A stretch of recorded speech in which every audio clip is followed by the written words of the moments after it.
এখানে যা দেখতেছেন তার চেয়ে আরো খারাপ অবস্থা অন্য জায়গায় যেসব জায়গায় স্পিড বোট নাই, কোনো কিছুই নাই ওখানে যাওয়ার মতো তাদের দেখার মতো কেউ নাই। কারণ এতটাই ভয়াবহ অবস্থা, এতটাই খারাপ অবস্থা, সেখানে এই পর্যন্ত যারাই চেষ্টা করছে যাওয়ার জন্য সেখানে যেতে পারেনি। কারণ এখানে সবচেয়ে বড় সমস্যা সেটা হচ্ছে বোট, একটা স্পিড বোট, একটা ট্রলার, এগুলো কোনো কিছুই নেই। যার কারণে কিন্তু বাচ্চা থেকে শুরু করে বয়স্ক কাউকে কিন্তু উদ্ধার করা যাচ্ছে না ওখান থেকে।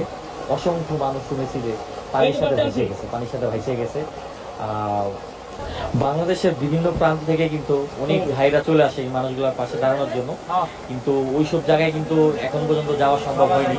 কারণ স্পিড বোট ট্রলার কোনো কিছুই নেই। কারণ 31 বছরের ভিতরে এরকম ঘটনা কিন্তু এখানে ঘটে নাই, তাই এখানে মানুষ কিন্তু স্পিড বোট ট্রলার এগুলা ইউজ করে না। আর আরেকটা বিষয় হচ্ছে যে এই মানুষগুলো কিন্তু 12 ঘন্টা 14 ঘন্টা পানিতে ছিল, এক কাপড় বের হয়েছে। তা ঢাকা থেকে যারা আসবেন ভাই, অবশ্যই আপনারা শাড়ি কাপড় নিয়ে আসবেন, অবশ্যই তাদের জন্য লুঙ্গি গামছা নিয়ে আসবেন, অবশ্যই শীতের একটু কাপড় নিয়ে আসবেন। কারণ মানে শীতে কাতর হয়ে এই মানুষগুলা কাঁপাকাঁপি করে। কারণ এক কাপড়ে কিন্তু আইছে, এক কাপড়ে আপনি বের হয়েছে ঘর থেকে, কোনো কিছুই কিন্তু সাথে করে আনতে পারে নাই। যে কারণে কিন্তু মানুষগুলা কিন্তু মানে বিভিন্ন অসুস্থ হয়ে যেতেছে। বিশেষ করে মানে পানির যে চুলকানি থেকে শুরু করে আরো নানান রোগ কিন্তু এই মুহূর্তে দেখা যাচ্ছে। তা প্রচুর ঠান্ডা লাগে তাদের, শীতে একবার কাঁপানি বেড়ে যায়। কারণ 10-12 ঘন্টা মানে থাকাটা অসম্ভব।